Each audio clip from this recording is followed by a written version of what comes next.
Fala galera, vamos resolver as questões FGV 2024 do tema modelo relacional. Simbora!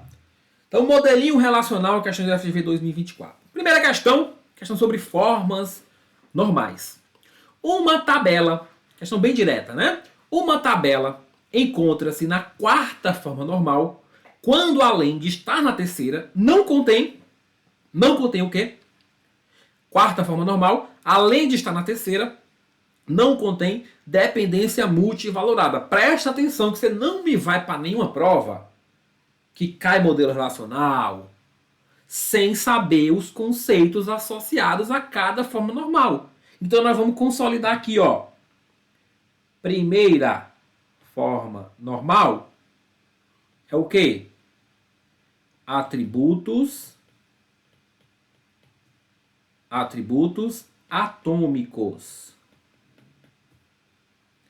Deixa eu melhorar esse troço aqui, né? Vamos melhorar esse troço aqui um pouquinho. Dá pra melhorar, dá pra melhorar. Ó, vamos melhorar aqui um pouquinho. Dá pra melhorar muito, não, mas vamos melhorar um pouquinho. Primeira. Meu Deus. Primeira forma normal é atributos atômicos. É a palavrinha-chave. Não tem atributo multivalorado nem atributo composto. A segunda forma normal.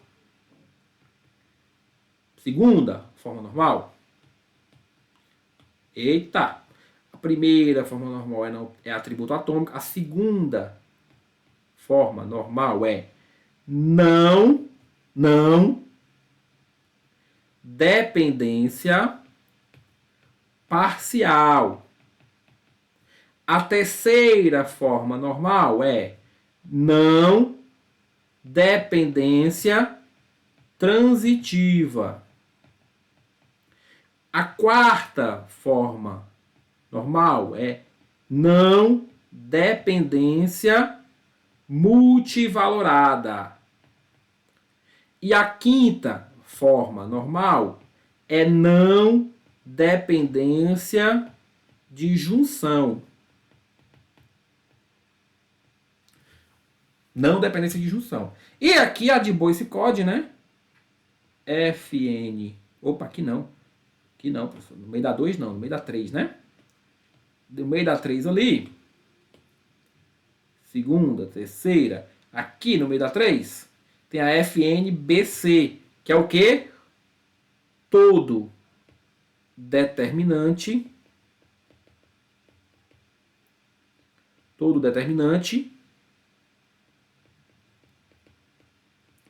chave. Todo determinante é chave.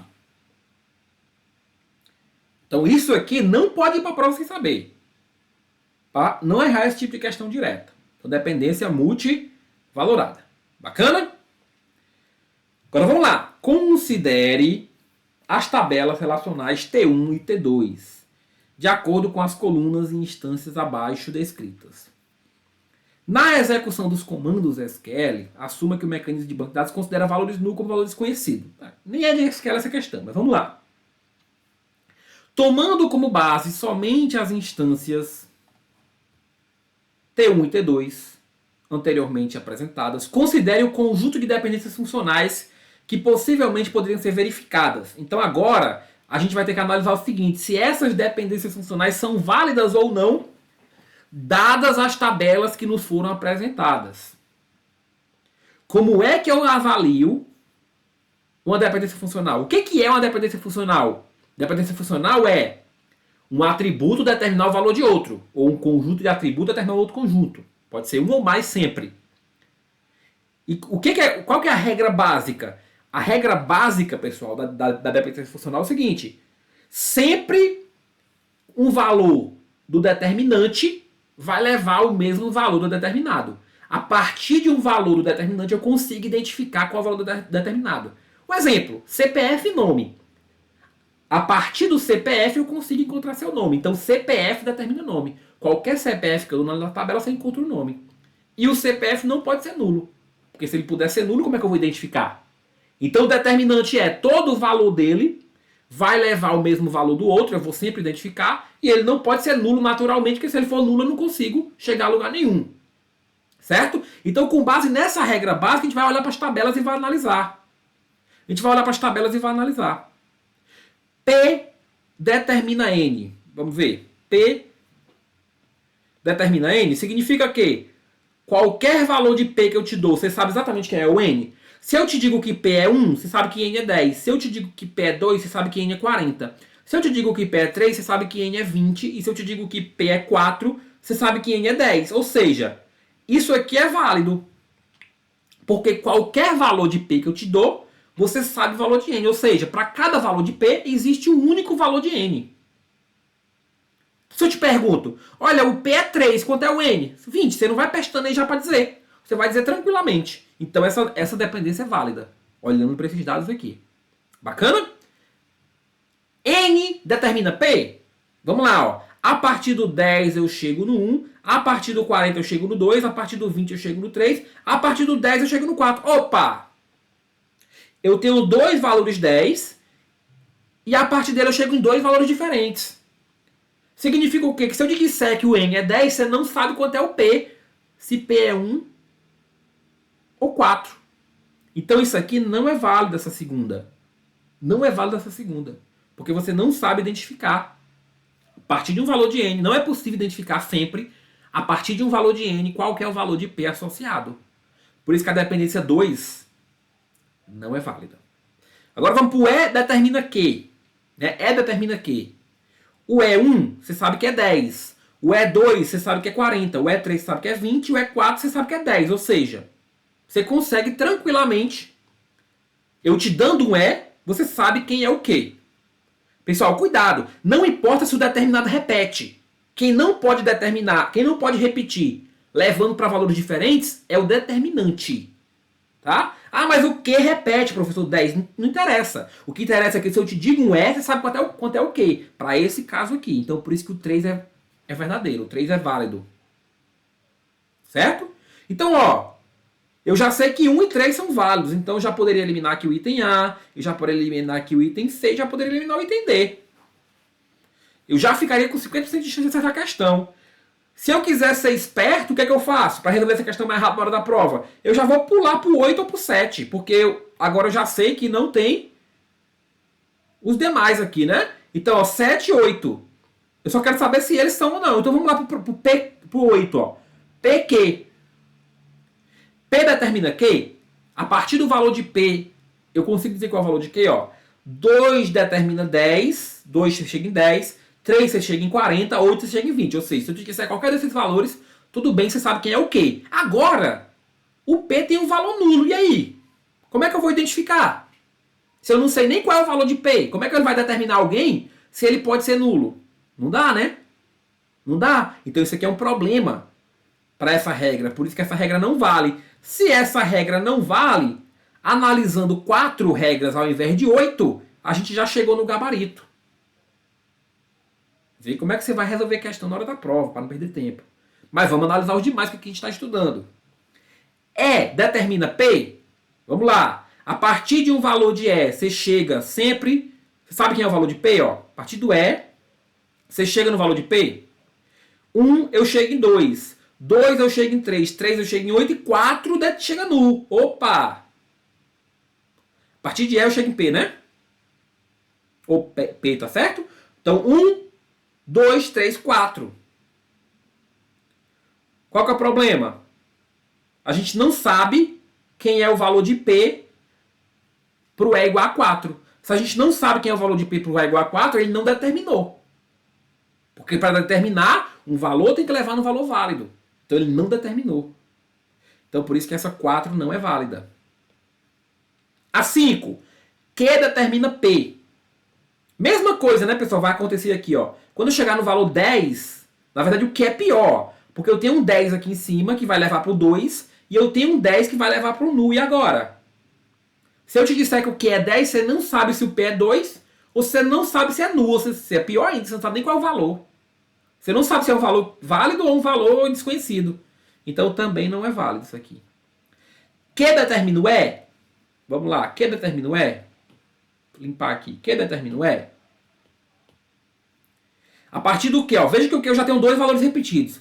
Para você avaliar rapidamente, você já procura se tem valor repetido ou não no determinante. Porque se tiver valor repetido no determinante, esses valores repetidos podem até existir, desde que eles levem ao mesmo valor do determinado. Como assim, professor? Ora, aqui eu tenho 10 que leva para 1, aqui eu tenho 10 que leva para 4. Aí não, isso não é determinante então. Agora, se o 10 levasse para 1 aqui e o 10 levasse para 1 aqui também, aí beleza, estava tranquilo. Porque a partir de um mesmo valor eu chegava sempre no mesmo valor. Não teria problema. Não tem exatamente problema o determinante ser repetido. O que não pode ali ser repetido e levar valor diferente. Então por isso que aqui também, né?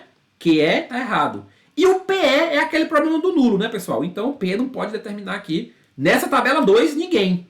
Por que o primeiro, então, professor, P determina N? Pode. Porque ele está fazendo referência na tabela 1. Na tabela 1, o P não tem problema nenhum. Agora na tabela 2 ele tem valor nulo. E aí como é que eu sei? Como é que eu vou dizer que ele determina alguém se ele é nulo? Se ele tem um valor desconhecido? Não dá, né? Não dá. Então, gabarito letra B. Show de bola? Vamos lá, vamos lá, vamos lá. Os principais sistemas de informação e organização armazenam seus dados transacionais em bancos de dados relacionais, que são estruturados em tabelas que se relacionam entre si por meio da implementação de. Ou seja, que ele quer relacionar a tabela por meio de quê, pessoal? Chave estrangeira. Aqui no caso, ele não especificou, mas seria chave estrangeira ou chave externa, foreign key, né? Então, questão bem direta. Então, veja que a FGV varia aqui algumas questões diretas e umas questões mais trabalhosinhas, né? Ó, já vem uma trabalhosinha para analisar. Vamos olhar essa. A normalização de dados é o processo de analisar os esquemas de relação com base nas dependências funcionais de seus atributos e chaves primárias. De seus atributos e chaves primárias, envolvendo uma série de formas normais. Beleza. Ele deu a tabela e ele quer saber o seguinte. Qual forma normal que eu consigo dizer que essa tabela está? E aí, para a gente fazer esse processo, a gente vai sempre fazer o seguinte. Da primeira até a quinta. Vamos avaliar da primeira até a quinta. Lembrando, primeira, não pode ter atributo composto nem multivalorado, somente atributo atômico. Segunda, não pode ter dependência, está na primeira e não pode ter dependência parcial. Terceira, está na segunda e não pode ter dependência transitiva. A Boice-Code, todo determinante é chave. Está na segunda e todo determinante é chave, porque ela é uma variação da terceira.